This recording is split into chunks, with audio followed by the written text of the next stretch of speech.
Chantons gloire à l'agneau, car il est glorieux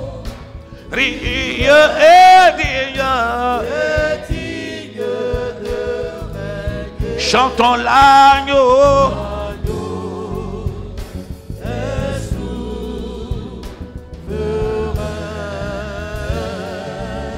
Nous élevons sur son voix. Chantons l'agneau.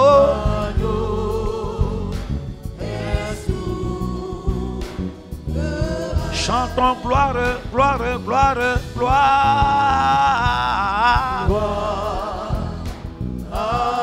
Oh oui, chantons gloire. Gloire à l'agneau.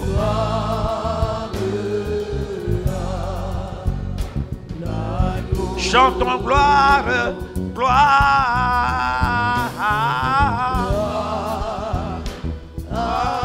Chantons gloire. Chantons gloire à l'agneau. Car il est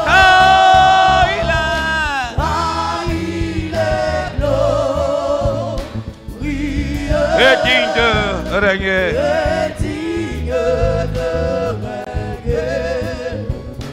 L'agneau est souverain.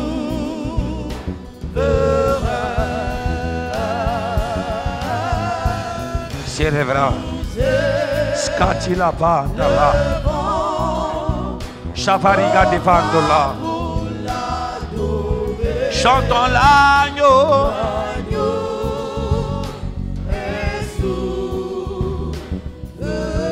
2 Chroniques, chapitre 15, à partir du verset 1er. Pour ceux qui ont suivi le culte de mercredi, nous avons commencé un enseignement à partir de ce texte. Amen. Amen. Si les choses pouvaient commencer à changer dès maintenant, nous évoluons toujours. Et certaines choses que nous n'aimons pas arrivent. Pourquoi? Parce qu'il y a 3 choses qui manquent. Normalement, c'est parce qu'on n'aime pas quelque chose qu'on veut le changer. Et pourquoi est-ce qu'on n'aime pas quelque chose? Parce que la chose qu'on pratique ne nous donne pas le résultat qu'on veut. Amen. Et très souvent, qu'est-ce qui nous maintient dans la chose qu'on n'aime pas? C'est ce que nous allons parler. Amen. Amen. Qu'est-ce qui fait que nos résultats sont toujours les mêmes? Qu'est-ce qui nous fait que le résultat qu'on n'aime pas, c'est ce qu'on veut? C'est-à-dire qu'on a programmé, on a fait des calculs concernant ce qu'on fait. Et ça donne toujours un résultat qu'on n'aime pas. Pourquoi est-ce que ce résultat qu'on n'aime pas est toujours là? Il faut qu'on sache ce qui fait ça. Une fois qu'on découvre ce qui fait ça, on peut faire quoi? On peut maintenant changer ce qu'on n'aime pas pour que des bonnes choses puissent apparaître. Amen. 2 Chroniques chapitre 15, à partir du verset 1er. Il dit, l'Esprit de Dieu fut sur Azaria, fils d'Obed. Verset suivant. Et Azaria alla au devant d'Aza, qui était roi, et lui dit, écoute-moi Aza, et tout Juda et Benjamin. Il dit, l'Éternel est avec vous quand vous êtes avec lui. Il dit, l'Éternel est avec nous. L'Éternel est avec nous. Quand nous sommes avec lui. Quand nous sommes avec lui. Ça veut dire quoi? Une garantie que Dieu est avec toi, c'est quoi? Assure-toi que tu es avec lui. Amen. Amen, non. Tu veux avoir l'assurance de savoir que Dieu est avec toi. Il faut avoir quoi? L'assurance que tu es avec lui. Amen. Je ne sais pas si on te comprend. Amen. Donc, l'assurance pour savoir que Dieu est avec toi, c'est quoi? Il faut avoir l'assurance que toi, tu es avec lui. Amen. Donc, une fois que tu sais que tu es avec lui, forcément, il est avec toi. Amen. Amen. Amen. Et qu'est-ce qui peut me garantir l'assurance que je suis avec Dieu? C'est lorsque je commence à pratiquer ce que Dieu aime. Donc, une fois que tout ce que je fais, qui vient de Dieu, en fait, tout ce que Dieu me dit, que je fais, une fois que j'obéis à ça, je sais que je suis avec lui. Et une fois que je sais que je suis avec lui, à travers quoi? L'obéissance à tout ce qu'il me dit, forcément, il est là. Amen. Oui.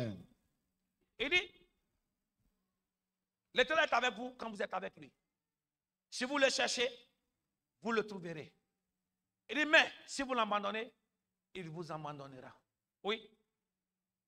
Pendant longtemps, il n'y eut pour Israël ni vrai Dieu. Dieu avec moi, ni vrai Dieu. Ni vrai Dieu. Dit ni sacrificateur qui enseigna. Ni sacrificateur qui enseigna. Dit ni loi. Ni loi. Oui. Il dit, mais au sein de leur détresse, ils se sont retenus à l'Éternel, eux, le Dieu d'Israël. Qui est le Dieu d'Israël. Il dit, ils l'ont quoi? Cherché, ils l'ont trouvé. Oui. Verset suivant. Maintenant, il dit maintenant en ces temps-là. Il dit en ces temps-là, point de sécurité pour ceux qui allaient et venaient.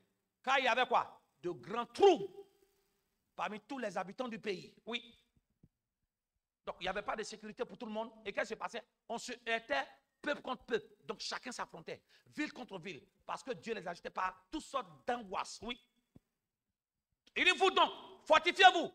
Et ne laissez pas vos mains s'affaiblir. Car il aura un salaire pour vos œuvres. Oui. Maintenant, suis-moi bien. Donc, après avoir entendu la prophétie qui est sortie de la bouche du prophète, il dit, après avoir entendu ces paroles, la prophétie d'Obed, le prophète, on dit, Asa, qui était le roi d'Israël, dis avec moi, fit disparaître les abominations. Disparaître les abominations. Donc, il fit disparaître les abominations de tout le pays de Juda et de Benjamin et des villes qu'il avait quoi? Prises dans la montagne d'Éphraïm. Et il restaura l'autel de l'Éternel qui était devant le portique de l'Éternel. Père, merci pour ta parole. Conduis-nous, parle à nos cœurs. Au nom de Jésus-Christ. Amen. Amen. Asseyez-vous. Que Dieu te bénisse, Dieu te fortifie. Bienvenue à ce culte d'action de grâce et de restauration. Amen. Asa était le nouveau roi qui était choisi. Amen. Et dès qu'il vient, Dieu l'aime tellement que Dieu envoie son serviteur, le prophète Obed, lui donner une prophétie. Et il lui dit, si tu ne veux pas vivre des problèmes, il faut que tu écoutes ce que Dieu va te dire aujourd'hui. Il dit, il faut que tu comprennes une chose. Il dit, pendant longtemps, c'est-à-dire quoi? Avant que toi, tu ne prennes le pouvoir, avant que tu ne sois nommé roi, voici la situation que vivait le peuple d'Israël. Il dit, pendant longtemps, il n'y avait quoi? Ni vrai Dieu, ni quoi? Sacrificateur qui enseignait la parole. Deux, il n'y avait ni loi. Et parce qu'il y avait l'absence de ces trois choses, il dit quoi? Le pays fut dans quoi? Dans la violence. On a lu le texte tout à l'heure. Amen. Il dit, dans ce pays-là, il y avait la violence. Donc, beaucoup d'enfants de Dieu se posaient la question, pourquoi est-ce qu'il y avait la violence? Pourquoi est-ce qu'il y avait des palabres? Pourquoi est-ce qu'il y avait des disputes? Pourquoi est-ce qu'il y avait des guerres? Pourquoi est-ce qu'on ne sentait pas la paix? Nous savons que le Dieu que nous suivons est un Dieu de paix. Pourquoi est-ce que la ville dédiée au Dieu de paix ne sent plus la paix? On sent le chaos. Mais le prophète va venir donner la solution. Il dit, en réalité, si vous voyez qu'il y avait le chaos dans la ville, c'est parce qu'il y a quoi? L'absence de trois choses. Première chose, c'est quoi? Vrai Dieu. L'absence du vrai Dieu. Deux, l'absence de quoi? Un sacrificateur qui enseigne. Trois, l'absence de loi. Amen. Donc, on comprend par là que pour qu'il y ait paix, pour qu'il y ait stabilité, dans un endroit où les enfants de Dieu se trouvent, que ce soit à l'église, que ce soit dans la famille, que ce soit dans le pays, il faut que trois choses majeures s'affirment ou s'affichent dans la vie d'un enfant de Dieu. Première des choses, il s'assure d'avoir qui? Le vrai Dieu, qui est Jésus. Deuxième, donc, avoir le vrai Dieu seul ne suffit pas. Il faut maintenant quelqu'un pour nous enseigner ce vrai Dieu. Il faut qui? Des sacrificateurs qui enseignent. Trois, il faut maintenant la loi qui est la parole, ou du moins l'obéissance aux règles. Donc, il y a le chaos quelque part. Quand il n'y a plus de règles, la loi c'est la règle. Une fois que tu vois dans un endroit où personne ne se soumet aux règles que Dieu a établies, il aura le chaos. Un endroit où chacun fait ce qu'il veut, il n'aura pas de paix. Si tu arrives dans un endroit, dans une famille où personne ne se soumet aux lois de la maison, personne ne va s'entendre. Donc l'absence de paix est égale à quoi? L'absence de règles. Et les règles, ce qui prouve qu'un enfant de Dieu est capable de se soumettre aux règles, c'est sa capacité à faire quoi? À écouter les enseignements d'un sacrificateur. Et le fait que tu es capable d'écouter les enseignements, ça te pousse à quoi? À trouver le vrai Dieu. Parce que le vrai Dieu se trouve où? Dans les enseignements. Donc, tant qu'on ne t'enseigne pas, tu ne peux pas trouver le vrai Dieu. Maintenant, suivez-moi bien. Il dit, pendant longtemps, il y a eu ça. Maintenant, pourquoi est-ce que le chaos était venu? Suis-moi bien. C'est parce qu'il y a eu entrée de quelque chose. Vous me suivez bien? On est en train de plus doucement. Quand ces trois choses sont là, le vrai Dieu est là. Les enseignants qui enseignent la parole font le travail. Et que la parole de Dieu, tout le monde obéit à la parole de Dieu, il y a la paix. Donc, qu'est-ce que le diable a fait? Pour que le chaos soit sémé, il faut qu'on fasse quoi? Il faut qu'on fasse disparaître les trois. Vous comprenez ce que ça veut dire? Pour que le chaos soit sémé. Parce que c'est les trois là qui assurent la paix. Donc, pour créer le chaos, il faut quoi? Il faut tout faire pour que les trois là ne fonctionnent pas. Je ne sais pas si on se comprend. Il faut trois choses pour qu'il y ait la paix, selon le test. Il y a quoi? Le vrai Dieu, les enseignants qui enseignent sur le vrai Dieu, toi et les lois. Ce sont ces trois choses qui font que Dieu amène la paix là. Donc la meilleure façon d'enlever la paix pour créer le chaos, il faut quoi? Il faut tuer ces trois. Je ne sais pas si on se comprend. Il faut tuer ces trois. Alors, suis-moi bien, pour détruire le peuple, Satan ne va pas s'attaquer directement. Parce que si ces trois choses fonctionnent, toute attaque contre qui? Contre le peuple de Dieu dans la ville où ces trois choses sont là seront quoi? En vain. Donc la meilleure façon de détruire le peuple, il faut détruire ces trois choses. Il faut tout faire pour quoi? Pour que les gens se détournent du vrai Dieu. Deux, il faut tout faire pour quoi? Pour que les sacrificateurs ne soient pas là. Et même si les sacrificateurs sont là, il faut qu'on fasse tout pour ne pas que les gens écoutent les enseignements. Trois, il faut qu'on fasse tout pour que les gens n'écoutent pas la loi qui est la parole. Et vous allez comprendre pourquoi le chaos est venu.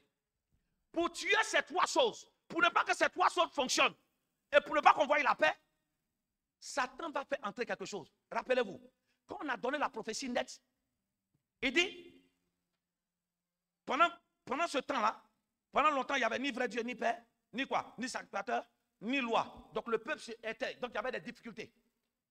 Et posez-vous la question, comment est-ce que les difficultés là ont pu rentrer? C'est parce que l'absence de ces trois choses s'est mise. Mais pourquoi est-ce que ces trois choses-là ont disparu?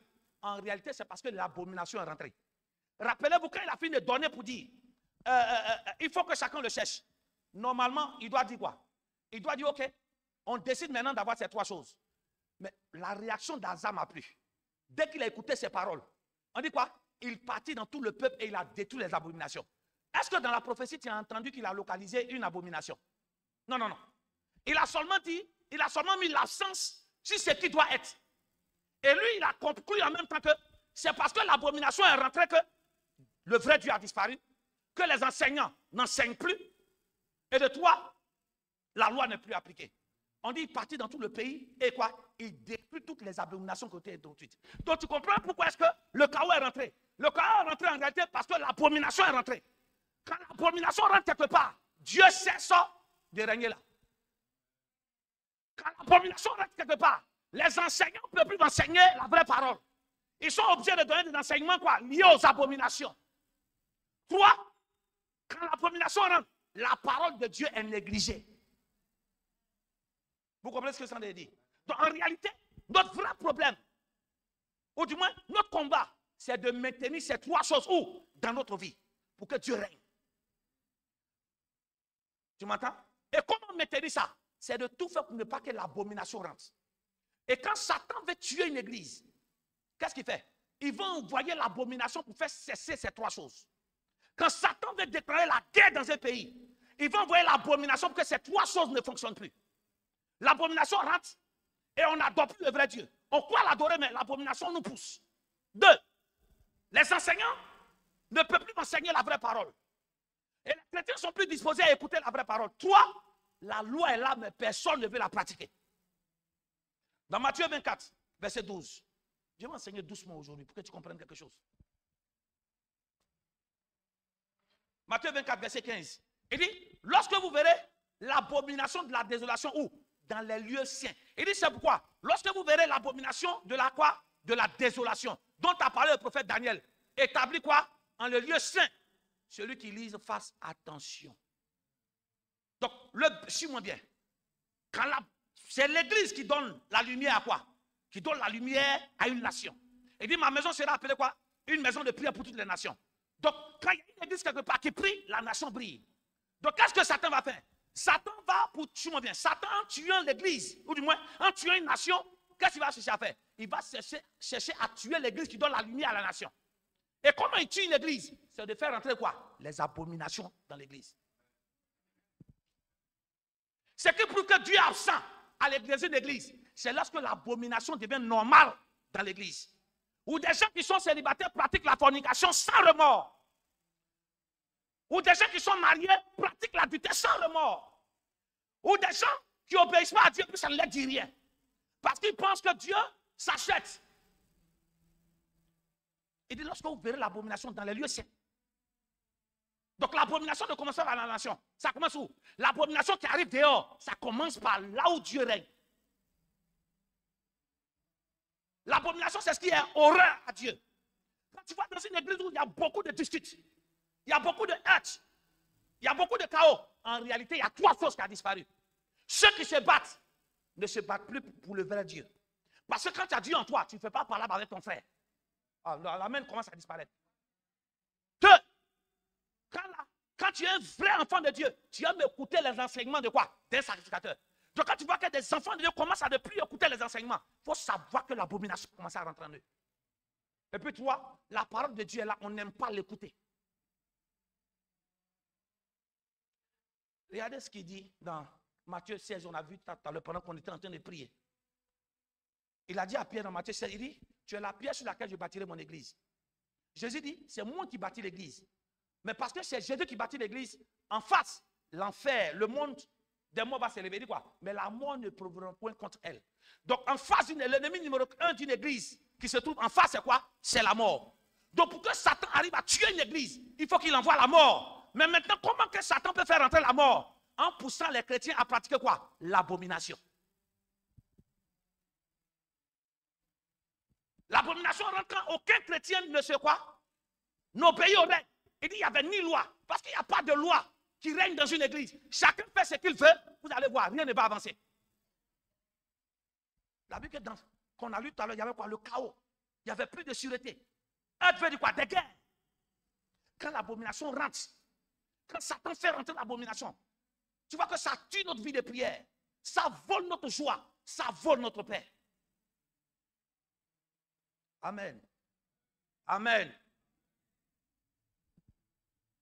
Avoir un vrai Dieu permet d'avoir la paix. Mais il dit, parmi l'une des choses, on va étudier un aujourd'hui. C'est trois choses qui maintiennent la paix. Le vrai Dieu, si tu suis le vrai Dieu, le sacrificateur qui fait quoi? Qui enseigne. Et puis quoi? La loi. Donc quand l'abomination rentre, suis-moi bien, il n'y a plus de sacrificateurs qui enseignent. Et pourquoi est-ce que les sacrificateurs n'enseignent plus? D'abord, il faut que tu comprennes le rôle d'un sacrificateur d'abord. Qu'est-ce qu'un sacrificateur? C'est, de notre temps, c'est l'homme de Dieu, c'est le pasteur. Amen. Dans Matthieu, dans Éphésiens 5, verset 23, je vais expliquer quelque chose. Suivez-moi bien. Il dit, car le mari est le chef de quoi? De la femme. Comme Christ est quoi? Qui est le chef de l'église? Il dit, Christ est le chef de l'église. Il dit, qui est son corps et dont il est le sauveur. Prends Éphésiens chapitre 1, quelque part là-bas, vers le verset 23 ou 24. Éphésiens, je crois que je l'ai noté.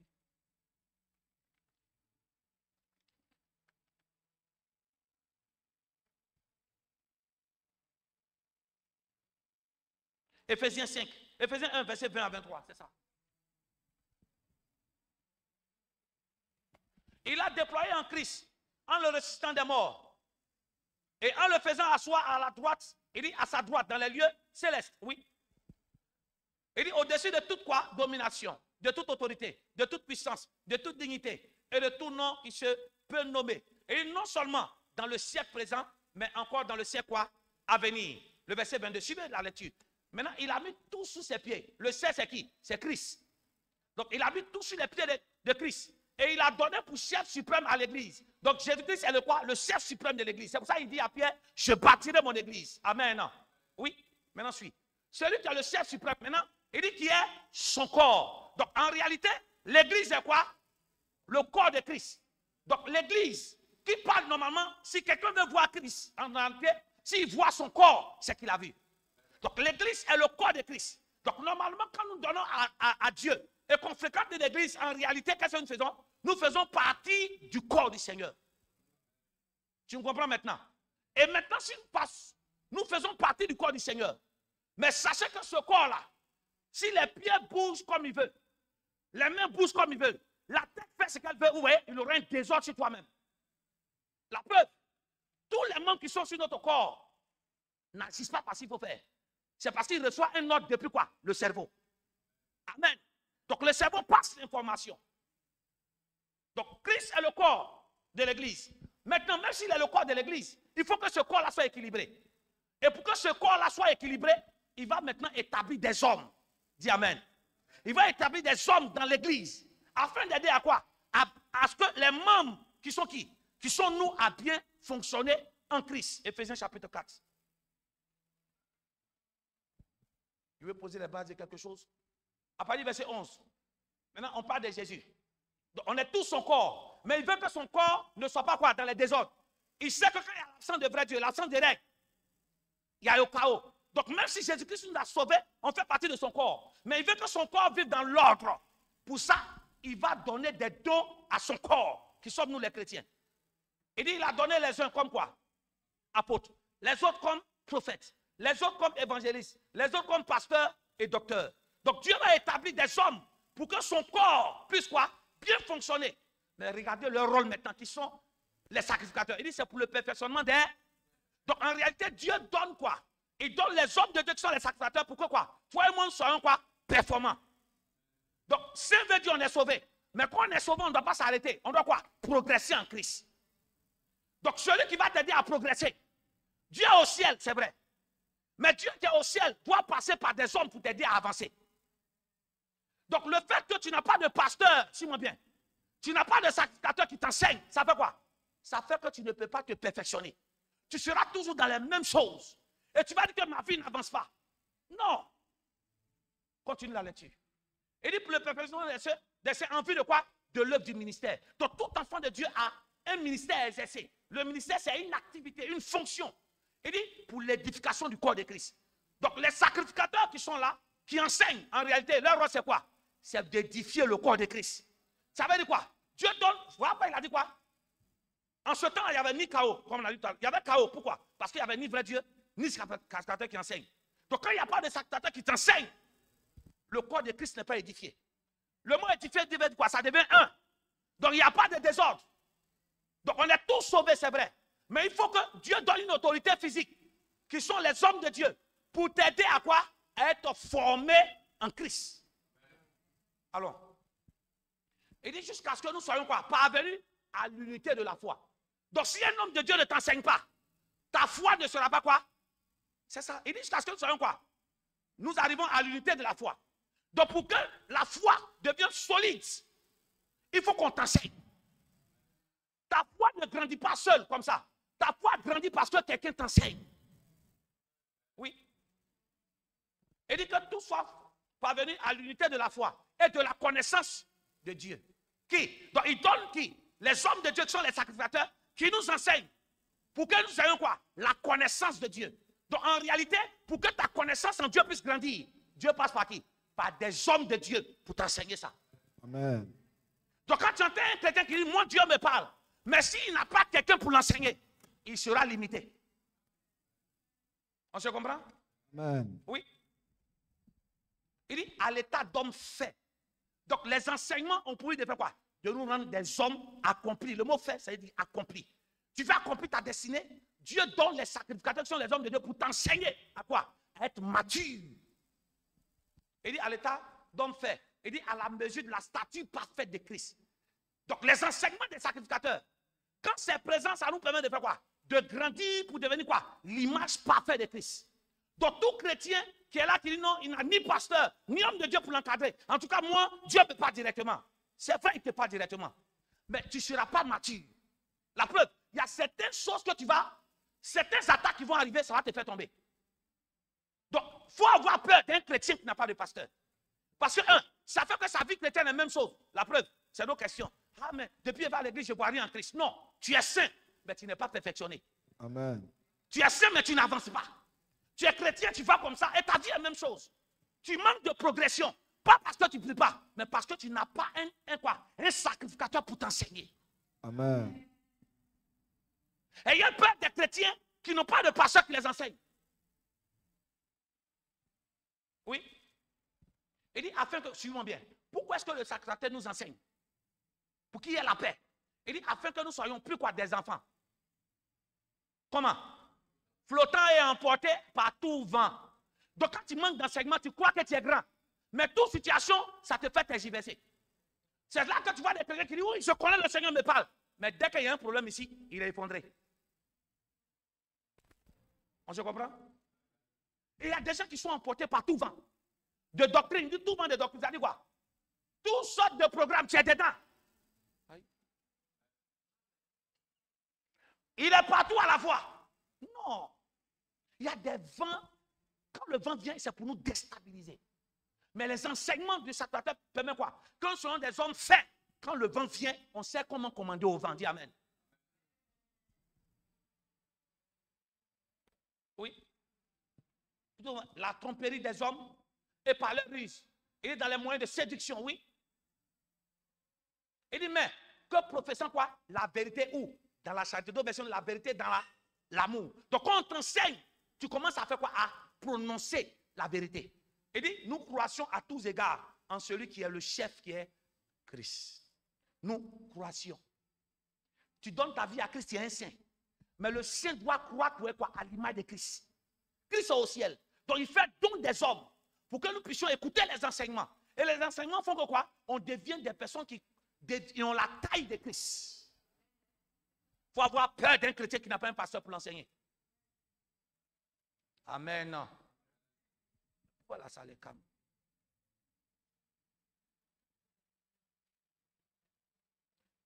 Dans notre texte de base, il dit, il y avait ni paix, il y avait le chaos, il y avait des troubles. Pourquoi? Parce que le vrai Dieu a disparu. L'enseignant, on trouve plus d'enseignants qui enseignent. On trouve plus des pasteurs ou des sacrificateurs qui enseignent. Il n'y a plus de loi. Et qu'est-ce qui a chassé l'amour de ces trois choses? C'est quand l'abomination rentre. Quand Satan fait entrer l'abomination. Et comment il fait entrer même déjà l'abomination? 2 Corinthiens 4, verset 3 à 4. 2 Corinthiens 4, verset 3 à 4. Il dit Satan, le Dieu de ce siècle. 2 Corinthiens 4. Il dit si notre évangile est encore voilé, dis amen. Donc l'évangile que tu lis comme ça, pour d'autres personnes c'est voilé. Il dit si l'évangile, notre évangile est encore voilé, il est quoi? Il est voilé pour ceux qui périssent. Oui, allons maintenant. Donc pourquoi est-ce que l'évangile est voilé pour les autres? Pourquoi est-ce que le sacrificateur prêche, mais l'enseignement est bizarre? C'est parce que Satan, il dit quoi? Il dit pour que les incrédules, dont le Dieu de ce siècle, a quoi? A aveuglé l'intelligence, afin qu'ils ne visent plus briller la splendeur de l'évangile, de la gloire de Christ, qui est l'image de Dieu. Quand l'abomination, quand Satan fait rentrer l'abomination, c'est pour lui de faire quoi? De créer un voile. Et le voile fait que notre cœur ne s'attache plus à la loi. Qu'est-ce qui fait que la parole disparaît? C'est parce que lorsque nous lisons, Satan peut voiler ça. Ou même qu'on parle de Dieu, tu as l'impression que tout ce que l'homme de Dieu la raconte, ça ne te dit rien. Quand Dieu, suis-moi bien, quand Satan voile notre intelligence par l'abomination, quand Dieu nous demande de vivre dans la sanctification, ça ne te dit rien. Pour toi, bon, et puis après, non. Si Dieu nous demande que nous vivons dans la sanctification, c'est qu'il y a quoi? Il y a une promesse derrière. Je vais doucement, tu vas me comprendre.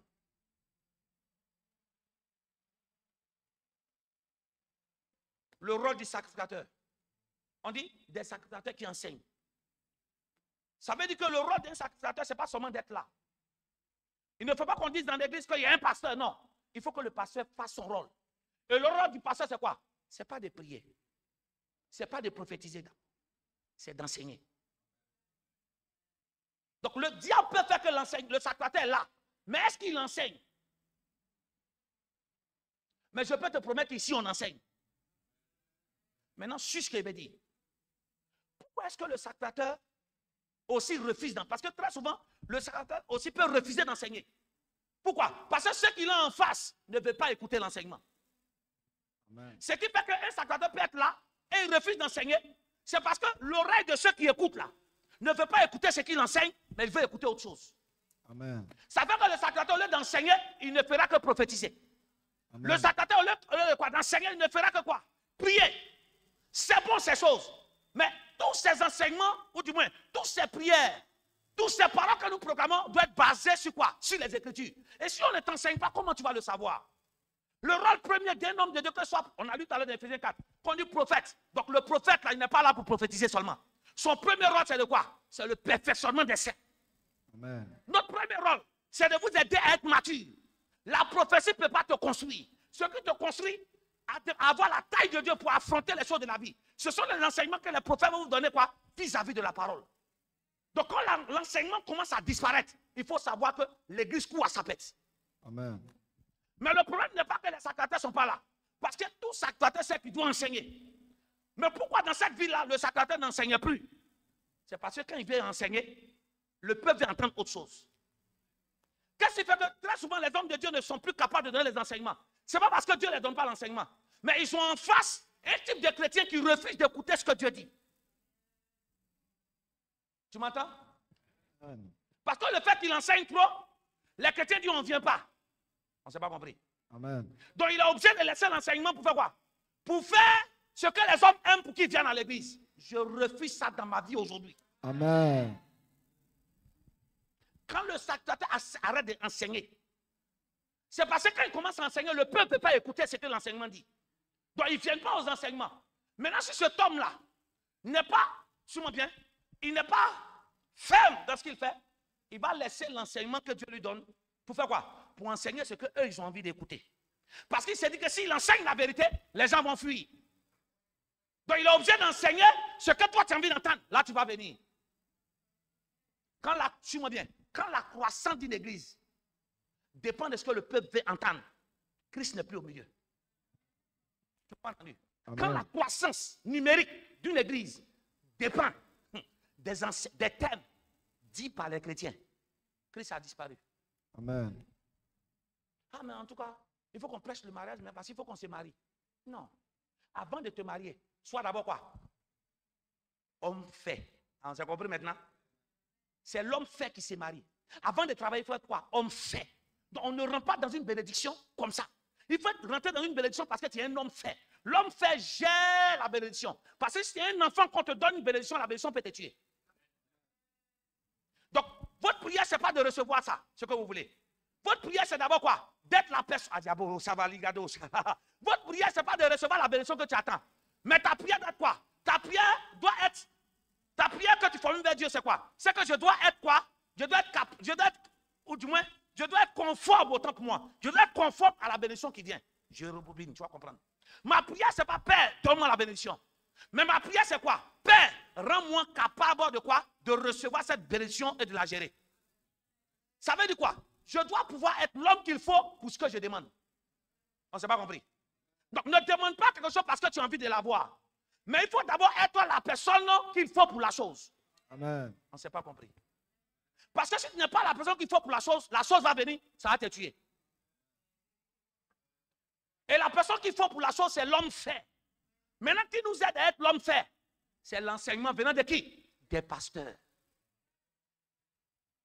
Quand les enseignements ne viennent pas pour te donner, suis-moi bien, quand les enseignements qui t'ont donné sont des enseignements qui ne te donnent pas à grandir pour être des hommes et des femmes faits, tu auras des chrétiens gamins. Des chrétiens très capricieux. Des chrétiens, point où, point non, ils viennent. Point où, point non, ils ne viennent pas. Et ce pasteur va croire que c'est parce que les sorciers attaquent. Ce n'est pas parce que les sorciers attaquent. Hein. C'est juste que ceux qui l'ont en face ne veulent pas manger la nourriture. Entre nous. Tu es d'accord avec moi, un bébé, quand il commence à manger le lait, quand tu veux faire changer, voilà, les mamans, quand vous allaitez un enfant et que tu veux faire changer de régime à l'enfant, c'est-à-dire que tu ne veux plus qu'il boive le lait maternel mais qu'il mange la nourriture, qu'est-ce qu'on fait? On dit c'est vrai, non? Mais pour c'est vrai l'enfant, très souvent les mamans font quoi? Soit on met sparadrap ou bien on enlève l'enfant dans la maison. Mais les premiers jours, qu'est-ce que l'enfant va demander? L'enfant va demander la nourriture à laquelle il a été habitué. Amen. Et maintenant, suis-moi bien, pour sévrer un enfant, si tu es un homme ou une femme, tu n'as pas cœur, ton enfant va continuer d'être bébé. Il va boire le lait, et le lait, à un âge, le lait va détruire son cerveau. Donc pour sévrer un enfant, il ne faut pas regarder les émotions. Pour sévrer un enfant, il faut que tu sois un homme ou une femme sain. Pour priver l'enfant, ça fait mal à l'enfant de pleurer, parce que l'enfant est habitué au lait. Mais si tu es ferme dedans, 2 ou 3 jours, l'enfant a changé de régime. Amen. Donc il va falloir qu'un homme de Dieu soit quoi? Soit aussi ferme dans les enseignements que Dieu va lui donner.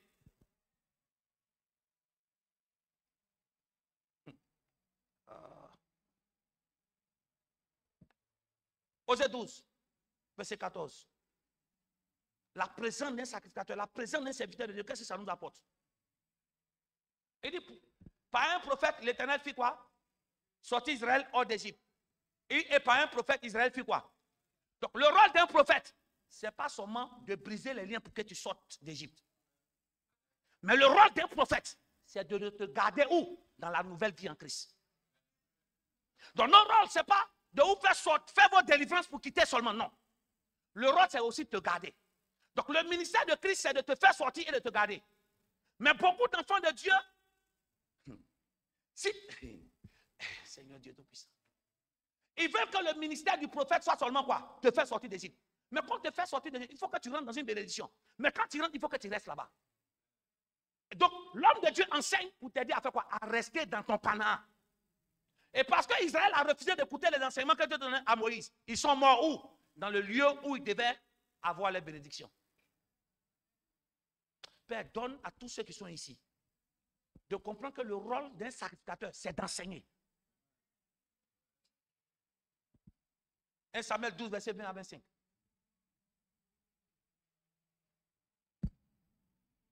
Samuel dit au peuple, et n'ayez point de crainte. Vous avez fait tout ce qui est mal. Mais ne vous détournez pas de l'Éternel et servez l'Éternel de tout votre cœur. Oui.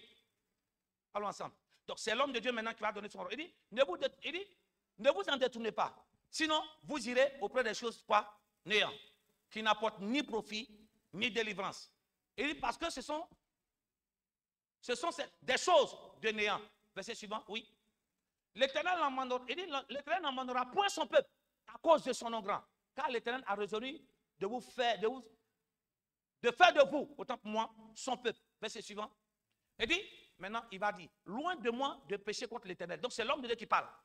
Donc, il va maintenant dire, il dit, moi, je ne veux pas pécher contre l'Éternel. Pourquoi? Parce que le rôle de moi, Samuel, qui suis votre pasteur, voici mon rôle. Loin de vous de cesser de prier pour vous. Je vous en quoi? Je vous enseignerai le bon et le droit chemin. Donc, tu vois, même quand Samuel dit, loin de moi de prier pour vous. Mais en réalité, sa prière va où? Va sur la foi de pouvoir enseigner le bon. Tu m'entends? Il dit, loin de moi de prier pour vous. Mais pourquoi il prie pour le peuple? Il prie pour que le peuple quoi, soit toujours enseigné. Pourquoi? Pour ce qui est bon, mais aussi ce qu'il ne faut pas faire. Donc le but d'un prophète, c'est de t'enseigner la parole de Dieu. Ce que Dieu dit c'est bon, tu fais. Ce que Dieu dit c'est pas bon, tu laisses. Donc tu vois que l'enseignement est important pour un enfant de Dieu. Ça fait de toi un chrétien fait. Je peux te parler? Il dit, il donne tous ces prophètes-là, les pasteurs, les prophètes, les docteurs, les saints ministères, pour le perfectionnement des saints. Donc, afin que nous soyons quoi? Des hommes faits. N'étant pas quoi? Des chrétiens, des enfants comment? Flottants. Et que des enfants qui vont partout. Des enfants qui cèdent à tout. Un homme fait est dans un endroit. Dis Amen. Amen. Un homme fait est dans un endroit. Amen. Mais ce sont les enfants qui sont flottants. Je ne sais pas compris. Amen.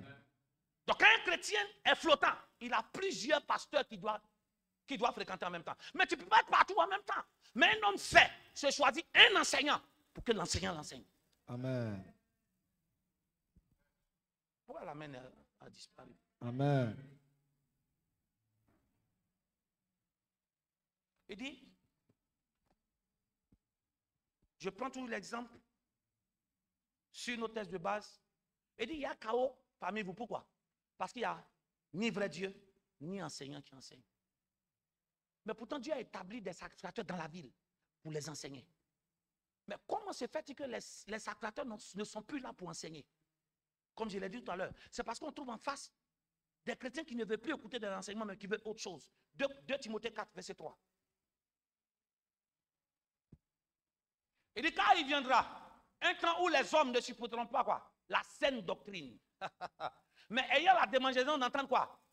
Des choses agréables. Il se donnera une foule de quoi? De docteurs selon quoi? Leur propre désir. Oui. Ils détourneront l'oreille de quoi? De la vérité. Et se tourneront quoi? Vers les femmes. Donc pourquoi est-ce que le sacrificateur qui doit enseigner n'enseigne plus? En réalité, ce n'est pas parce qu'il n'a plus envie d'enseigner. Mais ceux qui l'écoutent là n'ont plus envie d'entendre la vérité de la parole. Il dit ne supporteront plus la saine doctrine. Donc le sacrificateur, ce n'est pas parce qu'il n'a pas envie d'enseigner. Mais le problème, c'est qu'il n'a pas envie d'enseigner ce qui n'est pas la volonté de Dieu. Parce que ce que les gens veulent écouter, c'est eux leur volonté. Donc comme il ne veut pas enseigner la volonté des hommes, et qu'il veut enseigner la volonté de l'homme, ou du moins la volonté de Christ qu'il a établi, qu'est-ce qu'il fait? Il est obligé de ne plus enseigner. Parce qu'au lieu d'enseigner pour enseigner ce que les hommes veulent entendre, je ne vais plus faire. Ce n'est pas à cause de vous que moi je me compromette. Parce que l'enseignant doit rendre compte à Dieu. Donc, quand l'enseignant n'enseigne plus, et ça crée le chaos dans un pays ou dans une église, en réalité, ce n'est pas parce qu'il n'a pas envie de faire son travail. Mais quels sont les types de messages que ceux qui sont assis là ont envie d'écouter? Pourquoi? Parce que les hommes ne supportent plus les vraies vérités de la Bible. Arrête l'adultère, arrête la fornication, arrête tout ce qui est vol. Si tu prêtes ce genre de messages, ils ne vont plus venir. Mais un vrai enseignant, un sacrificateur doit enseigner, doit continuer dedans. Mais celui dont là, suis-moi bien, quand c'est Dieu qui t'appelle, tu vas céder aux caprices des enfants. Mais n'oublie pas, quand tu cèdes aux caprices d'un bébé, tu es en train de le tuer. Parce que ce n'est pas le bébé qui connaît quoi? Ce qu'il doit manger. Parce que c'est toi qui as commencé à lui donner cette nourriture qu'il mange. Donc c'est toi qui en connais. Mais ce n'est pas au bébé de réclamer ce que toi tu veux lui donner. C'est toi qui sais ce qu'il faut pour toi. Mais il dit, nous avons la démangeance d'entendre des choses agréables. Des thèmes où Dieu veut qu'on se sanctifie, on ne veut plus entendre ça. Il veut entendre des messages. Quand tu vas entendre dimanche prochain, venez avec Gary, on va prier pour le mariage. Mais les messages, rangeons-nous et grandissons. Ça dort. En réalité, pose-toi, pourquoi les gens dorment? Je vais te parler. Les gens ne dorment pas lors d'un enseignement. Parce que le diable dort. Laissez le diable. C'est parce que leur oreille n'est pas disposée à écouter ça d'abord. Parce que tu es d'accord avec moi, quand quelque chose t'intéresse, tu ne dors pas. Et même quand le sommeil veut venir, tu es réveillé. Oh, dis Amen. Quand tu es en face de la télévision, que tu es en train de regarder un match de foot, les hommes, répondez. Quand les hommes sont en face d'une télévision, quand il y a un match de foot, le club qu'ils aiment, même quand il y a sommeil, il fait quoi? Il va regarder. Amen. Donc, ce n'est pas le diable qui vous fait dormir. C'est juste que la vérité que Dieu dit, on trouve irrecevable vis-à-vis de notre vie. C'est pour ça que tu es en train de ronfler en plein culte.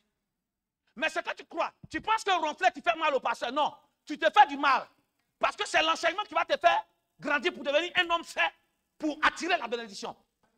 Amen. Or, pour Dieu, tant que tu n'as pas encore la taille d'avoir l'héritage, on ne te donne pas. Il dit aussi longtemps que l'héritier est un enfant. Il en différent de quoi? D'un esclave. Ça veut dire que ce n'est pas l'héritage. Dieu amène. Ce n'est pas l'héritage qui intéresse l'enfant. C'est quoi? C'est la croissance de l'enfant pour quitter quoi? Le stade d'enfant pour devenir homme fait. Parce que pour avoir un héritage, il y a un âge. C'est là quoi? C'est être majeur. Amen. Donc, tant que suis-moi bien, quand l'enfant n'a pas ses 18 ans, quelle que soit la gentillesse de l'enfant, il ne pourra jamais prendre. Amen. Parce qu'il y a un code pour accéder à l'héritage. Le code, c'est l'âge. Donc, en réalité, on ne doit même pas se soucier de ce que nous allons avoir. On doit se soucier de qui on devient.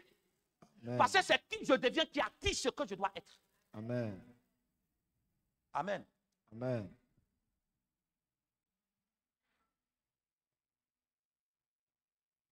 On en fait des chrétiens têtus qui n'ont plus envie d'écouter la sainte doctrine. Il dit se détournant de la vérité pour s'attacher à des femmes. On n'a pas dit que c'est le docteur. Non, c'est eux qui se détournent de la vérité. Que Dieu nous éclaire par sa vérité aujourd'hui. Le sacrificateur cesse d'enseigner. Pourquoi? Parce qu'il y a en face des gens qui n'ont plus envie d'écouter la vraie vérité de la parole. 2. Pourquoi le sacrificateur a cessé d'enseigner en Israël? De telle sorte que le chaos est venu. On a lu ça tout à l'heure. C'est parce qu'on a en face des chrétiens ou des enfants de Dieu qui sont devenus arrogants. Quand le sacrificateur enseigne un homme qui est arrogant, l'arrogant c'est celui qui n'est pas prêt à écouter, mais qui donne des leçons à celui qui enseigne. On ne s'est pas compris, hein? Non, on ne s'est pas compris. On a vu tout à l'heure dans le texte, je ne perds pas de vue. On dit qu'il y avait chaos dans le pays, en Israël. Pourquoi? Parce qu'il y a l'absence de qui? Du vrai Dieu. On laisse ça. On prend le deuxième. Parce qu'il n'y a plus de sacrificateur qui enseigne. Donc on voit que la paix d'Israël dépendait de quoi? De la présence d'un sacrificateur qui enseigne. Donc si le sacrificateur n'est pas présent pour enseigner, le chaos va venir. Maintenant on entend de voir pourquoi est-ce que le sacrificateur ne peut plus donner des enseignements.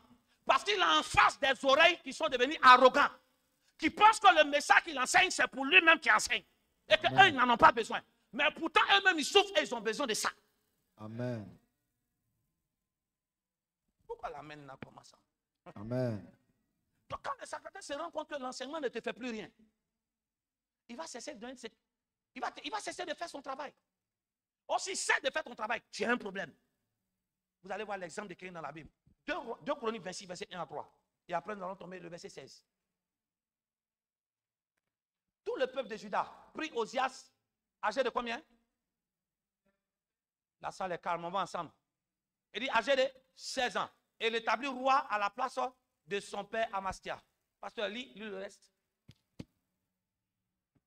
Osias rétablit Élot et la fit entrer sous la puissance de Juda. Oui. Après que le roi fut couché avec ses pères. Osias avait 16 ans lorsqu'il devient roi, oui, et il régna 52 ans à Jérusalem. Oui, allons-y. Sa mère s'appelait Jécolia Oui. de Jérusalem. Maintenant, regardez, cet enfant de 16 ans qui vient au pouvoir, il a 16 ans. Normalement, c'est quoi? Il est encore adolescent, non? Puisque l'âge pour être majeur, c'est quoi? C'est 18 ans. 18, voire même 21 ans. Mais vous voyez, on le fait accéder à un poste dont il n'avait pas l'âge. On se comprend? Parce que le roi, il faut être adulte. Donc, on le fait accéder, sûrement bien, à une responsabilité qui n'est pas son âge. Et il a compris que si on me fait accéder à une responsabilité qui n'est pas mon âge, je dois d'abord m'entourer de quelqu'un qui va me donner les enseignements. Afin de quoi? D'être mature pour affronter ma tâche où on m'a mis. Amen. Regarde sa décision. Il dit, mais lorsqu'il... Non, on continue le test là-bas. Le verset suivant, verset 4. Il fit ce qui est droit aux yeux de l'Éternel. Oui. Entièrement comme avait fait Amathia son père. Oui, allons vite. Il s'appliqua à rechercher Dieu pendant la vie de Zacharie, oui, qui avait l'intelligence des visions de Dieu. Ok, donc il s'appliqua à chercher Dieu pendant la vie de Zacharie, qu'il expliquait la parole. Donc en tant qu'enfant de 16 ans, son cœur n'est pas trop dans les choses de parole.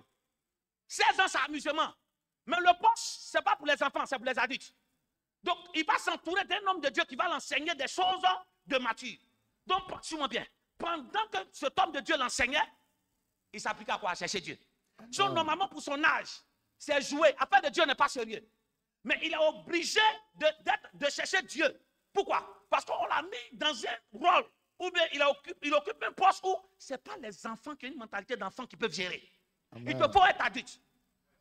Et pour ça, il me faut un encadrement d'un homme. Donc, pendant la vie de Zacharie qui l'enseignait, il cherchait Dieu. Ça veut dire que de lui-même, il n'a pas envie de chercher Dieu. Et pourquoi? Parce qu'il a 16 ans. Donc, pour affaire de Dieu, il n'est pas profond. Mais l'homme de Dieu qu'elle a dit, en Dieu, il n'y a pas d'excuse. C'est pas parce que, suis-moi bien, c'est pas parce que tu as l'âge, suivez-moi bien. C'est pas parce que tu as l'âge, ou du moins, tu n'as pas l'âge d'une fonction, que si tu es dans la fonction que ça se gâte, ce n'est pas de ta faute. Amen. Non, j'ai dit quelque chose, je reprends. C'est pas parce que tu n'as pas l'âge d'une responsabilité, que tu es dans cette responsabilité, que tu gâtes, que tu as des excuses. Non. Le fait que tu es dans une responsabilité, tu n'as plus d'excuses, tu dois tout faire pour bien l'accomplir. Amen. Donc ceux qui disent, en tout cas, moi, je suis un enfant haut. Si tu es un enfant est à la maison. Si tu... Oh, amen. Si tu croises un enfant dans un maquis, en temps normal, le place de l'enfant, c'est où? C'est à la maison. Donc si l'enfant se trouve dans un maquis qui boit, qui casse quelque chose, il va dire, je suis un enfant haut. Non. Parce que si tu étais un enfant, ce n'est pas parce que tu es un enfant que tu as droit à l'excuse. Si tu étais un enfant, tu allais rester à la maison. Mais si tu es venu t'asseoir où les adultes sont, tu es devenu mature de force. Amen. Et pour ça, si tu as gâté, tu n'as pas d'excuse pour dire que j'étais un enfant. Amen. Ils ne m'ont pas compris.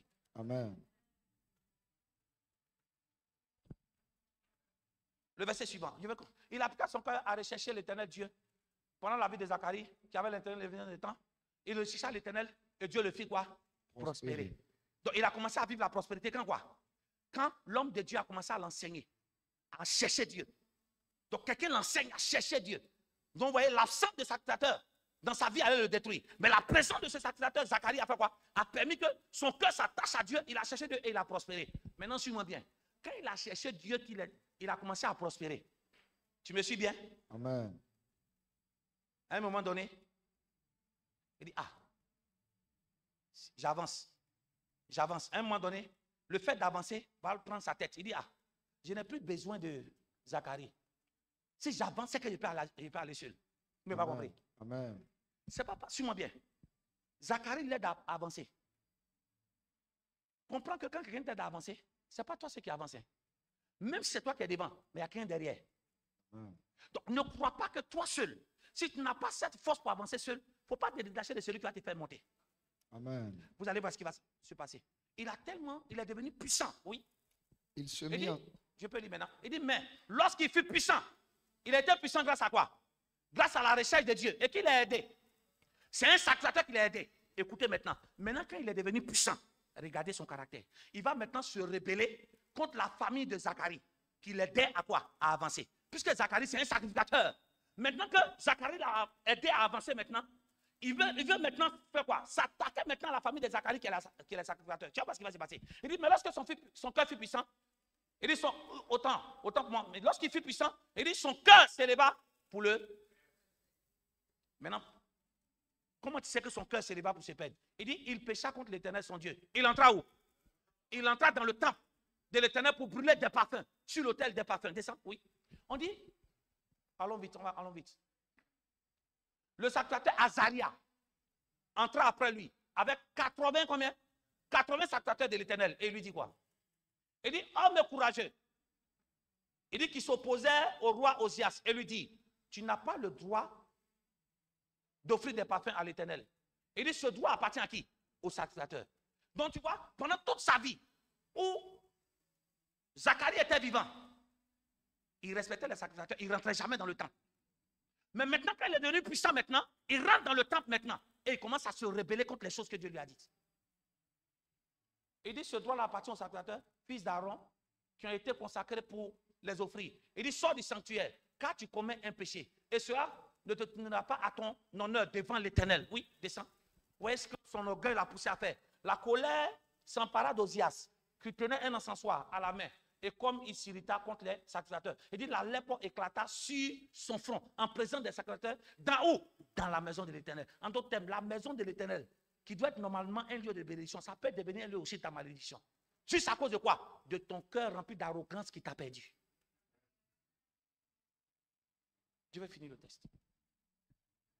Il dit, la colère, oui, la colère s'empara d'Ozias, qui tenait un encensoir à la main, et comme il s'irritait contre les sacrificateurs, la lèpre éclata sur son front en présence des sacrificateurs dans la maison de l'Éternel. Il dit, près de l'autel des parfums. Descends, oui. Le souverain sacrificateur Azaria et tous les sacrificateurs portaient les regards sur lui. Et voici, il avait la lèpre au front. Il le mit précisément dehors et lui-même se hâta de sortir maintenant. Ah, il ne voulait pas sortir, non? Mais la présence de la lèpre l'a fait sortir.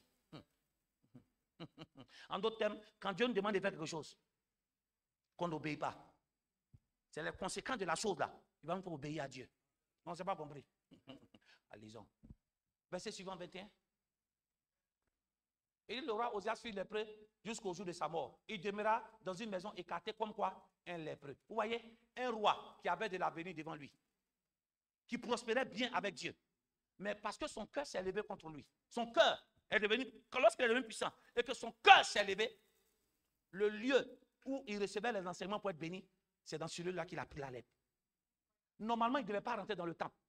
Mais avant, quand il écoutait les enseignements, il savait qu'on ne devait pas rentrer. Mais quand l'arrogance est rentrée, il est rentré le lieu où on doit l'enseigner. En d'autres termes, lui-même, il se croyait quoi maintenant? Pasteur. Ce sont les sacrificateurs qui devaient l'enseigner. Mais il va dans le lieu. Maintenant, c'est lui-même qui est devenu quoi? L'enseignant de ceux qui l'enseignent. Tu ne vas pas durer longtemps si tu n'apprends pas à apprécier. C'est lui maintenant qui donne quoi? Leçon de moralité d'enseignement à qui? Aux enseignants qui l'ont enseigné. Mais ce qu'il oublie, c'est que Zacharie qui l'enseignait fait partie des sacrificateurs là. Normalement, il n'a même pas le droit d'y pénétrer et même quoi. Tu vois bien, dans l'Ancien Testament, c'est c'est interdit de faire obstacle à un sacrificateur. Mais ouais, quand l'arrogance rentre, j'ai dit, mais 4 vérités au pasteur va comprendre. Tu es en train de te perdre. Tu n'es pas loin de la lèpre. Non, je te dis, la lèpre, ce n'est pas loin. Le même Dieu, dit Amen. Le même Dieu qui te fait prospérer, le même Dieu peut t'envoyer la lèpre. Non, attention, j'ai dit, le même Dieu qui fait que ton mariage marche, le même Dieu peut envoyer la lèpre là-bas. Amen. Ne croyez pas que Dieu est là seulement pour donner les bonbons. Mais je suis sûr, suis-moi bien. Même si le bonbon est sucré, mais toi et moi, on est d'accord que le même bonbon, à force de le sucer vers la fin, ça devient un peu amer. Il y a des bonbons comme ça. Tu le suces jusqu'à les derniers, ça devient amer. L'arrogance. Donc, quand un sacrificateur vient enseigner, et puis il rentre, et puis il s'oppose à eux, tu vas continuer? Réponds-moi. Est-ce que le sacrificateur va continuer? C'est pour ça que les sacrificateurs n'enseignent plus. Parce qu'ils sont en phase de, suis-moi bien, je peux te parler, des gens arrogants. Mais arrogants à cause de quoi? À cause de ce qu'ils sont puissants. Pas puissants spirituellement, parce qu'ils ont l'argent. Parce que tu as construit une seule maison. On ne peut plus te prêcher la vérité. Tu viens en retard comme tu veux. Quand c'est comme ça, le sacrificateur, il ne t'enseigne plus. Or, le manque d'enseignement du sacrificateur fait que tu n'es pas un homme fait, dont tu deviens un bébé. Et Dieu sera absent dans ta vie. Tu veux savoir que Dieu est présent dans la vie d'un enfant de Dieu, c'est sa capacité à avoir un sacrificateur pour l'enseigner. Amen. Ça, là, on ne fait pas ça. Mais quand l'arrogance rentre, occupe-moi ton visage serré. Contre qui? Il dit contre nous. Tu t'es mis dans un problème cadeau. Quand un homme de Dieu ne t'enseigne plus la vérité, mais il commence à t'enseigner des choses que tu veux entendre. Tu manges. Je peux te dire quelque chose. Tu manges, mais tu ne grandis pas. Amen. On ne s'est pas compris. Amen. La nourriture fait grandir. Mais pourquoi il y a d'autres personnes qui mangent mais qui ne grandissent pas? Parce que la nourriture qu'on te donne n'est pas complète. Donc ce n'est pas manger qui fait grandir. C'est quoi? C'est la nourriture qui a toutes les quoi? Qui a toutes les protéines. Ce n'est pas manger qui a te fait grandir. C'est une nourriture quoi? Complète. Et dans la nourriture complète, il y a la vérité de Christ. Amen. Azaria, tu as oublié d'où tu viens. Tu as oublié que tu avais 16 ans. Et quelqu'un t'a aidé, le même sacrificateur que tu t'opposes. Parce que tu avais l'esprit ou l'oreille disposée à écouter les enseignements. Tu as trouvé Dieu t'a rendu prospère. Maintenant que tu as l'argent, tu donnes une leçon de moralité. Ça va, vrai. Il vient au culte quand il veut. Comme il veut. Il parle comme il veut. Il fait ce qu'il veut. Il n'y a pas de problème. Le même Dieu qui t'élève, la lèvre va venir. Ne sois pas étonné des chrétiens super riches, mais de mettre le retour pauvre. Je ne crois pas que mon Dieu va te rendre riche pour te rendre pauvre pour que tu sois la risée des gens. Ah, ça il faut que tu comprennes. Parce que Dieu, il dit quoi? L'Éternel, on a lu le texte tout à l'heure. Il dit l'Éternel est grand. Il dit l'Éternel ne vous abandonne pas à cause de son nom. Donc Dieu, à cause de son nom, il ne peut pas nous abandonner. Ça veut dire que Dieu ne veut pas qu'on salisse son nom. Donc Dieu n'aime pas qu'on salisse son nom. Donc pour ne pas qu'on salisse son nom, il sera derrière nous. Donc si nous faisons des choses qui amènent des gens à salir son nom, il va se retirer. Amen. Il rentre dans le temple, ce qui est interdit pour lui. Et maintenant il veut voir, il veut devenir pasteur. Le sacrifice que les sacrificateurs faisaient, suivez-moi bien. Est-ce que ce sont les sacrifices que le sacrificateur faisait qui montaient vers Dieu, qui le rendaient lui prospère? Amen. Et lui, qu'est-ce qu'il fait? Il vient prendre notre... Il veut dire quelque chose. C'est le sacrifice qu'on fait dans le temple qui fait que Dieu fait qu'il devient prospère. Lui, il dit quoi? Le temps où ça a passé par les sacrificateurs, tu m'entends maintenant? Ça a passé par quelqu'un d'autre pour venir là. C'est trop lent. Moi-même, je m'en vais faire. Amen. Vois-tu que ton indépendance là, ça soit une indépendance qui t'autorise à faire la chose. Parce que tu n'as pas l'indépendance qui t'autorise à faire la chose. Tu feras la chose, mais tu vas demeurer pauvre. Amen. Il dit son cœur s'éleva pour le perdre. On ne peut lui parler, mais il ne comprend pas. D'habitude, quand un sacrificateur lui parle, mon fils, il se met à genoux. Il dit, il écoute. Mais l'argent, puissant quoi? Lui, il était en haut. Il a commencé à devenir prospère, il est devenu puissant. Puissant veut dire qu'il a tellement d'argent, on ne peut plus lui prêcher. C'est que tu vas me tuer. Parce que les autres sacrificateurs, quand tu rentres dans le temps qui ne parle pas, moi je fais partie des 80 ans. Les 80 ans qui vont faire face contre toi. Parce que si à cause de ton erreur, suis-moi bien, on fera face contre toi. Pourquoi? Parce que à cause, La lumière de Dieu brille dans Israël. Pourquoi? Parce que le travail est bien fait dans le temple. Amen. Donc je veux m'opposer à toi. Pourquoi? Parce que ton arrogance risque de nous tous nous mettre en retard. Amen. Quand ils se sont opposés, ils n'ont pas fait palabre. Ils lui ont juste dit quoi? Ce que tu fais n'est pas bon. Qu'est-ce qu'ils ont fait? Ils ont continué même à l'enseigner. Pour dire, arrête ce que tu fais. La bénédiction a des oreilles. Je peux te parler? La bénédiction, l'argent a des oreilles. Oui. Mais ça doit avoir des oreilles qui te poussent à obéir. Et non des oreilles qui te poussent à faire quoi? À désobéir. Les visages ont changé.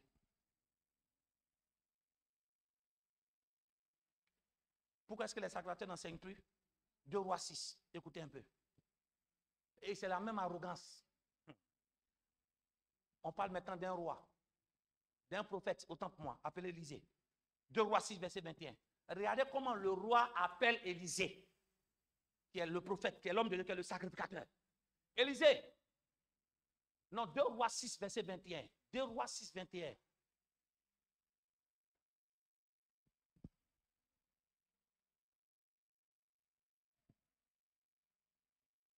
Et dit le roi d'Israël, en les voyant, dit à Élisée, frapperai-je qui? Donc il appelle Élisée comment? Mon père. Il appelle Élisée comment? Mon père. C'est le roi d'Israël qui appelle le prophète, le sacrificateur qui enseigne comment? Mon père. Mon père. Donc n'aie pas honte d'appeler ton pasteur mon père. Peut-être tu ne comprends pas le contexte. Lis un peu en haut. En fait, c'était des gens qui étaient venus tuer Élisée et puis Élisée les a rendus aveugles. Et quand il les a aveuglés, il les a envoyés en Israël. C'était les ennemis de tout Israël. Donc maintenant qu'ils sont aveugles, lui demande la permission à Élisée. Est-ce que je peux les frapper? Mais il ne dit pas, il est qui? Il est le roi. Mais il appelle Élisée mon père. Donc malgré quoi? Malgré la richesse, malgré sa fonction, malgré que c'est lui qui gouverne toutes les familles, mais il a au-dessus de lui un nom spirituel qui peut appeler comment? Mon père. Toi-même, tu n'as même pas encore beaucoup d'argent. Regarde comment tu appelles ceux qui t'enseignent.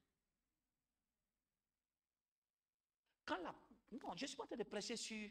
Quand il appelle mon père, dans le mon père, il y a un type de respect. Et c'est parce qu'il lui donne la place de père que s'il y a un problème, lui peut agir en tant que père dans la vie d'un fils. Amen. Maintenant, suis-moi. Si le roi lui-même appelle quelqu'un mon père, il lui demande la permission avant de faire quelque chose. Normalement, tous ceux qui sont là doivent faire quoi? Pardon, place. Je veux juste parler simplement. Le roi d'Israël, en les voyant, dit à Élisée, frapperai-je mon père? Maintenant, Élisée, qu'on appelait père, il répond maintenant au fils. Donc, c'est l'honneur, la place que tu donnes à un homme de Dieu en tant qu'enseignant qui fait qu'on te répond comme tu. Descends. 22. La salle, et tous ont serré le visage. Oui. Mais j'ai en face de ton visage serré les 80 sacrificateurs. Tu vas écouter ça. Amen. Tu ne frapperas point. Répondit Élisée. Il dit, est-ce que tu frappes ceux que tu fais prisonniers? Il dit, avec ton épée et avec ton arc, donne-leur du pain et de l'eau, afin qu'ils puissent manger et boire, et qu'ils s'en aillent ensuite vers leur maître. Descends maintenant. Il a obéi. Le roi d'Israël leur fit servir un repas. Amen. Amen. Donc il appelait Élisée son père. Maintenant, je suis. Il y a la famine maintenant. Dis Amen. Il y a la famine. Et Élisée va donner une prophétie. Je suis en train de montrer les comportements qui peuvent empêcher un homme de t'enseigner. L'arrogance. Le cœur qui pense que ce cœur peut plus être dompté. Ce cœur qui pense que l'argent est au-dessus des règles de Dieu. Ce cœur qui pense que avoir de l'argent te permet de gouverner dans l'église.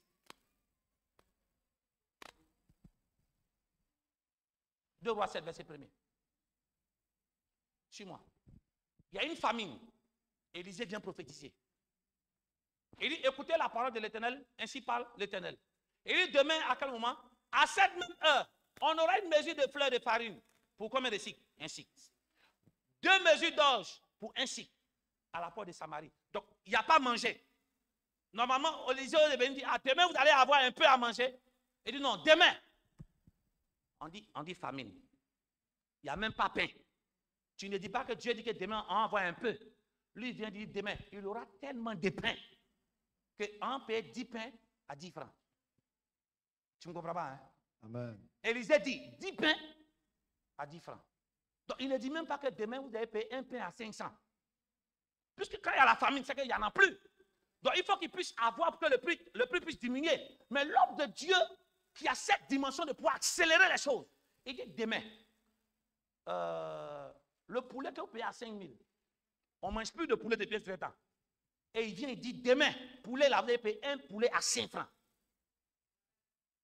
Oh, le poulet est à 5 000. Il n'y en a plus. Tu ne dis pas que hein, le poulet va venir en payer ça à 7 000, mais il dit on va payer un poulet à 5 francs. Regarde la réponse de quelqu'un. L'officier, sur la main duquel s'appuyait le roi, répondit à l'homme de Dieu. Qui va répondre? L'officier qui est qui? Qui est le garde de corps du roi. Le roi qui appelle qui? Qui appelle Élisée, mon père. Lui qui est le... Attends. L'officier sur lequel le roi s'appuie. L'officier sur lequel le roi s'appuie. Et le roi, c'est qui? Lui qui appelle Élisée père. Regarde comment il ose répondre. Comment on peut enseigner un type de chrétien? Il dit, quand l'Éternel fera quoi? Ah, tu ne veux plus lire. C'est écrit, hein? On sait lire tout, c'est écrit. Il dit, quand l'Éternel fera quoi? Des fenêtres au ciel. Pareille chose n'arrive-t-elle pas? Il dit, Élisée lui dit, tu le verras de tes yeux, mais tu n'en mangeras point. Amen. Celui que toi-même ton maître, c'est-à-dire que ton chef, c'est le roi, l'appelle père. Il dit une parole, le roi même n'ose pas parler pour le manquer de respect. C'est celui, tu ne comprends pas, c'est celui qui est à côté là. Celui qui parle mal. Regardez son arrogance.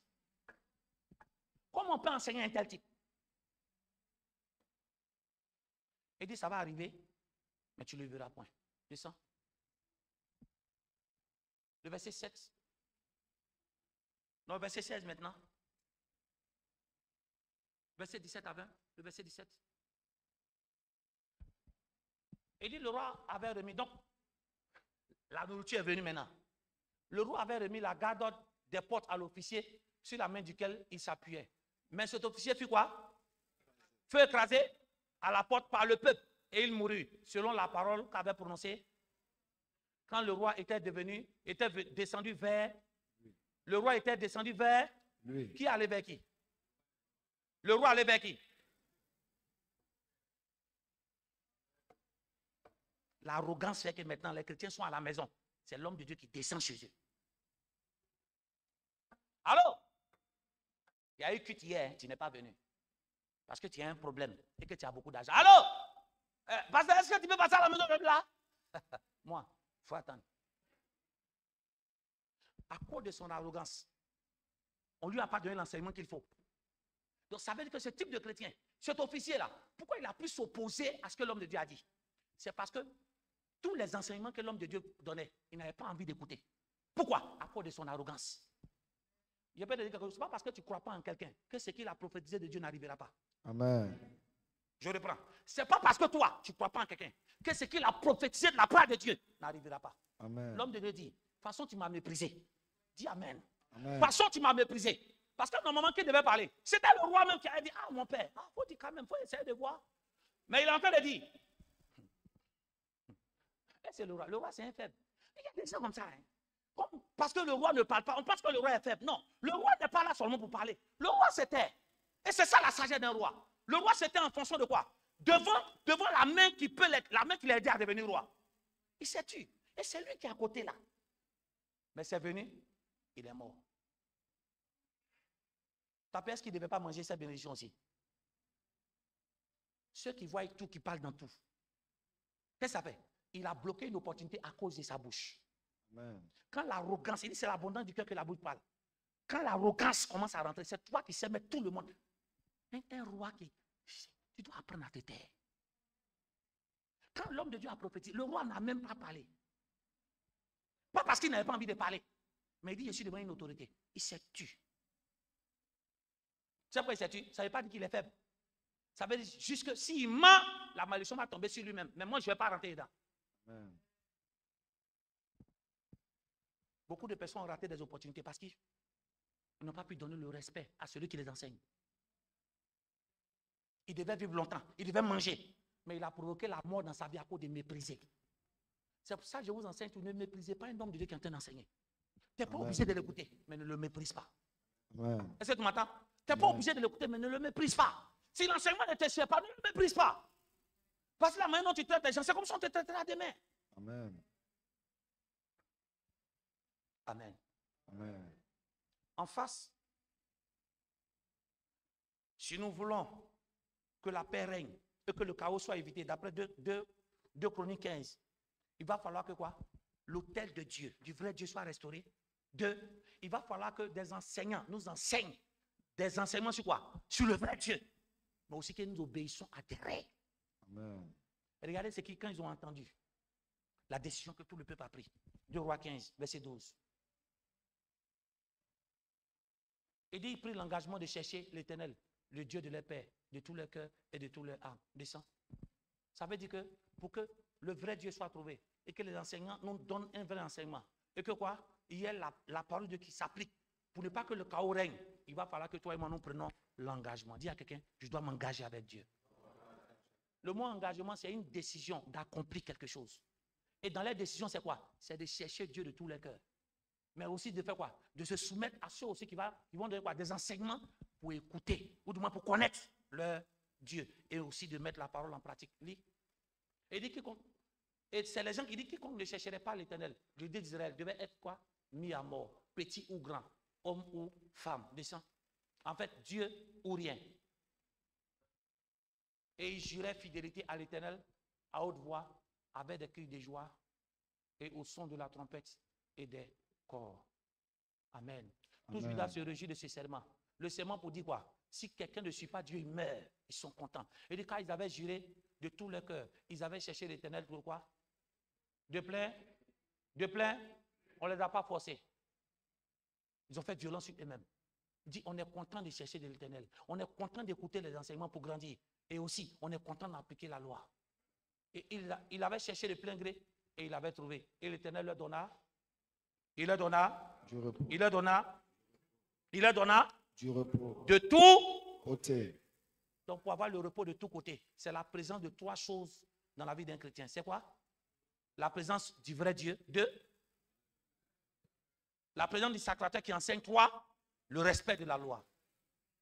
J'ai juste touché le côté du sacrificateur. Ça veut dire que je peux connaître Dieu. Mais si quelqu'un ne m'enseigne pas, je ne vais pas grandir dans la connaissance de ce Dieu. Or, Dieu me bénit en fonction du niveau de connaissance que j'ai. La preuve, tu avances en fonction de quoi? De ce que tu connais. Tu ne vas pas, tous ceux qui ne connaissent pas un chemin, ils ne vont pas aller loin. Mais plus tu apprends des choses sur l'endroit où tu t'en vas, plus quoi? Tu as l'envie d'y aller. Je prie que Dieu se manifeste pleinement dans votre vie. Amen. Nous devons prendre l'engagement de nous accorder, ou du moins d'accorder notre cœur à se soumettre à la parole, à rentrer dans une connaissance de Dieu qui est notre Père, mais aussi d'écouter les vrais enseignements. Les enseignements qui construisent. Ça fait qu'aujourd'hui, là, le manque d'enseignement qui construit un enfant. Parce que le problème, ce n'est pas l'enseignement seul, mais un enseignement qui te donne de grandir. C'est ce qui nous permet de... C'est les enseignements sur la personne de Christ. Aujourd'hui, tu as grandi, mais est-ce que tu as la taille de Dieu? Un enfant qui grandit seulement par les aliments qui ne sont pas variés, il a grandi, mais il devient quoi? Normal. On ne s'est pas compris, hein? Les aliments qu'on mange qui ne sont pas riches, on grandit. Mais c'est là que tu vois des enfants qui sont grands, mais comme des bébés. Parce qu'ils n'ont pas mangé des aliments complets. L'aliment complet, c'est celle d'abord qui part de la base de la parole qui est la vérité de Christ. Je finis par là pour introduire une prière que nous allons faire ensemble. Voici l'exemple de quelqu'un qui est vraiment engagé à se soumettre à Dieu, à écouter les enseignements. Voici le caractère d'un enfant de Dieu qui est engagé. 2 Rois 14, on va prendre ça pour prier tout à l'heure. 2 Rois 13, 14 à 20, verset 25. J'ai prié avec lundi, mardi, mercredi, et nous allons prier aujourd'hui avec. Élisée était atteint de la maladie dont il mourut. Joas, encore qui? Joas, roi d'Israël, descendit vers lui, pleura sur son visage, et il dit, comment? Il vient appeler Élisée comment? tous les rois de la Bible ont compris le secret. Tous ceux qui nous enseignent sont comme des pères. Il dit, mon père, char d'Israël et sa cavalerie. Donc, Élisée est malade, il ne manque point de descendre vers lui. Dis Amen. Amen. La suite. Élisée lui dit, prends un arc et des flèches. Et il prit un arc et des flèches. Oui. Puis Élisée dit au roi d'Israël, bande l'arc avec ta main. Et quand il lui bandait de sa main, Élisée mit ses mains sur les mains du roi. Oui. Verset suivant. Et il dit, ouvre la fenêtre à l'Orient. Et il ouvrit. Élisée dit, tire. Et il tira. Élisée dit, c'est une flèche de délivrance de la part de l'Éternel. Une flèche de délivrance contre les Syriens. Tu battras les Syriens à Afek. Jusqu'à leur quoi? Extermination. Descends, descends. Élisée dit encore, prends les flèches et il les prit. Élisée dit au roi d'Israël, frappe contre terre. Et il frappa 3 fois et il s'arrêta. L'homme de Dieu lui dit maintenant oui. L'homme de Dieu s'irrita contre lui et il dit, il fallait frapper 5 ou quoi? 6 fois. Alors tu aurais battu les Syriens jusqu'à leur extermination. Maintenant tu les battras combien de fois? 3 fois. On va voir l'accomplissement de cette parole. Donc Élisée va mourir. Et quand Élisée va mourir, on va voir l'accomplissement. Le verset 20. Verset 20. Verset 20. Élisée mourut et on l'enterra l'année suivante des troupes des Moabites. Descend le dernier verset 23. Il dit Azaël, roi d'Israël, avait. Non, descend encore. 23.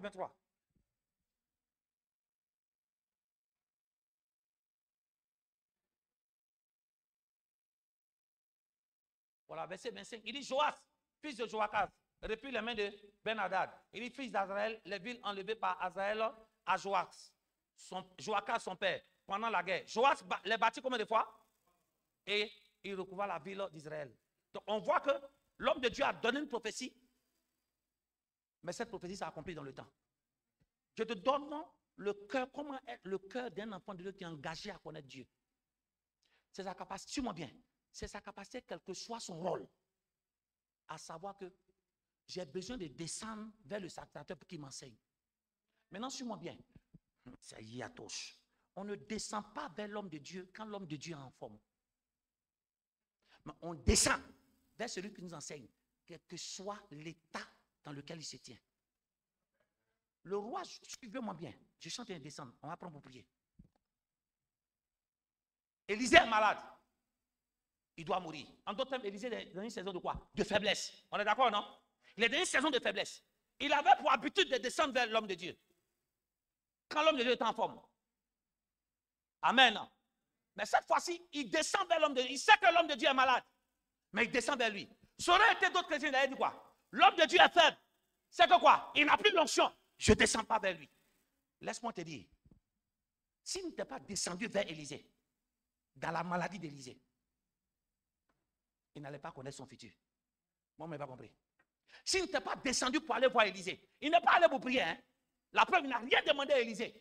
Donc, il a entendu que l'homme de Dieu qui l'enseigne est malade. Qu'est-ce qu'il fait? Il vient vers lui pour l'apporter mon secours. Et regarde comment il appelle. Il ne dit pas, comment on appelle, suis-moi bien, le nom de l'homme de Dieu n'a pas changé parce que l'homme de Dieu est malade. Malgré qu'Élisée est malade, il dit, mon père, chat et sa cavalerie. Le fait que l'homme de Dieu a vu que malgré les faiblesses physiques qu'il a, il y a le roi, l'autorité suprême, qui descend vers lui pour venir le visiter. Une prophétie sur sa vie. Tu ne m'as pas entendu? Ça veut dire qu'un homme de Dieu, quel que soit le niveau de faiblesse au niveau de son corps, la taille de Dieu est en lui. S'il n'était pas descendu là, il allait faire la guerre, on allait le vaincre. Mais le fait qu'il est descendu vers l'homme de Dieu lui a donné une prophétie concernant son futur. Donc s'il était resté chez lui pour dire quoi? C'est à l'homme de Dieu de venir chez lui. Il allait rester comme ça. Qu'est-ce que je veux dire par là? Tout enfant de Dieu qui a l'engagement de suivre Dieu, de prier au vrai Dieu et d'écouter les enseignements, doit apprendre aussi à se déplacer. Ça ne diminue en rien et ça n'enlève rien en ton titre. Il est roi, mais il descend vers qui? Vers l'homme de Dieu. L'homme de Dieu n'habite pas au palais, mon fils. L'homme de Dieu habite en ville. Mais il n'hésite pas à quoi? À quitter son palais pour aller voir où? Au fond, dans une maison en bois. Qui? Son père. En d'autres termes, même s'il a réussi et qu'il est dans quoi? Dans une villa. Mais celui qui habite dans une maison en bois, c'est toujours son père. Et quoi? Il ne manque pas de toujours aller vers lui. Donc ton amen commence à m'inquiéter. Du haut de ton élévation, n'oublie pas que ce lieu a été ton lieu d'élévation. Continue à te déplacer comme tu le fais. Amen. Amen. Amen. Et quand il vient, et tout l'homme de Dieu malade, je te dis la vérité. Ça aurait été d'autres personnes qui m'ont dit, homme de Dieu pécheur, à cause de ça tu es malade. Mais il dit, mon père. Élisée a vu que même dans la maladie, tu continues de m'honorer. Même dans la maladie, tu es venu encore écouter mes enseignements. Il dit, viens. Qu'est-ce qu'il fait? C'est ce que nous allons prier avec. Il prend quoi? Il dit, prends une flèche. En d'autres termes, c'est ce qu'il veut dire. Les acteurs qui enseignent ont une capacité, écoute ce qu'il dit, ont une capacité de prendre des choses physiques pour pratiquer une activité spirituelle pour donner des résultats physiques. Non, tu ne m'as pas entendu. Il prend des choses physiques pour pratiquer une activité spirituelle qui donne quoi? Des résultats physiques. Donc, ceux qui sont cartésiens, qui disent que c'est le physique seulement qui change le physique, ou c'est le spirituel seulement qui change le spirituel. Non. Il y a une catégorie de spectateurs qui enseignent que Dieu leur a donné une onction de prendre des choses physiques pour pratiquer une activité spirituelle pour donner des résultats spirituels. Et des résultats physiques autant pour moi. Donc, il prend un truc physique et il en fait une arme qui impacte le futur de quelqu'un. Je prie ce matin que Dieu accomplisse tous les désirs de ton cœur. Alors que ça ne te dérange pas qu'on te dit prends de l'eau pour qu'on prie. On prend de l'eau. On en fait une activité spirituelle. Qui fait quoi? Qui impacte le physique. Il dit prends une flèche. La flèche n'est pas physique.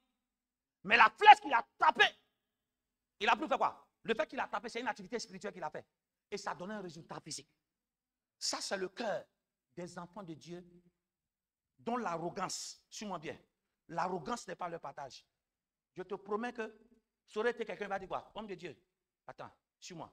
Comment il a tapé la terre et puis il y a la victoire? Je te dis la réponse est arrogant. L'homme de Dieu, tu es malade, non? Non, ce n'est pas injure. Tu es malade. Oui, je suis malade. Ce n'est pas lui là qui fait ça. Ils ne m'ont pas compris. Comment quelqu'un peut prendre, boire et il tape la terre et puis ton futur change? Et puis on te dit, il est malade, tu vas lui dire quoi? Vous voyez comment les arrogants? Que Dieu change la direction du vent en ta faveur. Amen. Je le dis parce que quand ton cœur commence à s'élever, ça peut te perdre. Il y a beaucoup de personnes qui vont bloquer, ce n'est pas sorcier. C'est l'état de votre cœur. Il dit son cœur s'éleva. Ça veut dire quoi? La position de ton cœur détermine quoi? Ton élévation. Si ton cœur est en bas, Dieu qui est en haut, si ton cœur vers quoi? Vers le haut. Oh, ils n'ont même pas compris. Ceux qui ont lu, suivez-moi bien. Ceux qui ont compris la loi de la physique, tout objet qu'on lance, ça tombe vers où? Donc, les objets sont attirés vers quoi? Vers le bas. Parce que la force qui contrôle la terre est vers le bas. Amen. Maintenant, si tu veux lancer un objet, pour que cet objet puisse monter, tu dois rentrer avec elle quoi? En contact avec quelle force? Avec la force qui vient d'en haut. C'est pour ça que les gens ont créé la force aérodynamique. Les avions là. L'avion, normalement, l'avion est un objet qui doit tomber. Mais l'avion a créé des forces de telle sorte que l'avion est attiré vers le haut. Si ton cœur va vers le bas, celui qui est en haut va tirer ton cœur vers le haut. Mais si ton cœur cherche à s'élever seul, celui qui est en haut va la rabaisser. Que Dieu bénisse vos vies.